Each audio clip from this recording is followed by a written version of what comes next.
Weather Service in Norman has issued a severe thunderstorm warning for southeastern Johnston County in southeastern Oklahoma, northwestern Bryan County in southeastern Oklahoma, until 3:30 p.m. Central Daylight Time.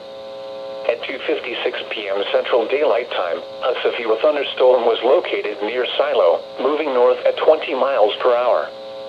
Hazard, 60 miles per hour wind gusts and quarter-size hail. Source, radar indicated. Impact, hail damage to vehicles is expected. Expect wind damage to roofs, siding, and trees. Locations impacted include Durant, Silo, Knefic, Meade, Nita, and Clara.